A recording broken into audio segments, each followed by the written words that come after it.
Paris-Brest, 617 km, 7 jours pour relier la ville du Finistère. Le périple du jeune Gabin a débuté dimanche 22 avril depuis le Vélodrome national de Saint-Quentin en Yvelines, une enceinte que le passionné de vélo a pu visiter avec son papa et son grand-père qui l'accompagnent dans cette initiative.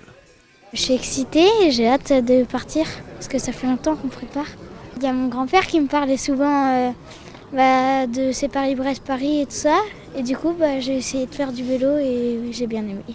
C'est formidable de l'accompagner et de lui faire plaisir, puisqu'on a fait des randonnées ensemble tous les deux, soit dans la région de Brest, soit dans les Alpes. Et c'est toujours un plaisir d'être avec lui, puis de l'entraîner, de discuter, de s'arrêter. On est assez admiratif de sa volonté qu'il a.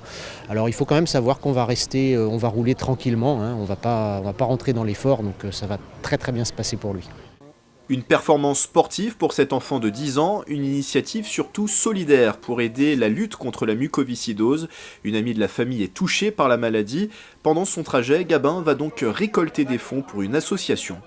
Et le fait que ce soit un enfant, je trouve qu'il représente les valeurs de la lutte contre la mucoviscidose, c'est-à-dire il donne son souffle déjà, un souffle énorme, il donne son dynamisme, sa persévérance, son courage. Et donc je trouve ça formidable qu'un enfant fasse ça. Après une halte par le club de cyclotourisme de Maurepas, le trio de cyclistes s'embarque dans l'aventure, un tracé qui emprunte celui du Paris-Brest-Paris randonneur. C'est un parcours exigeant, 617 km, qui va traverser le Perche, la Mayenne, et qui va finir sur la Bretagne, et avec pas mal de dénivelé quand même. Direction Senonges dans l'Eure-et-Loire pour une première étape d'une centaine de kilomètres, et Gabin devrait arriver à Brest samedi 28 avril.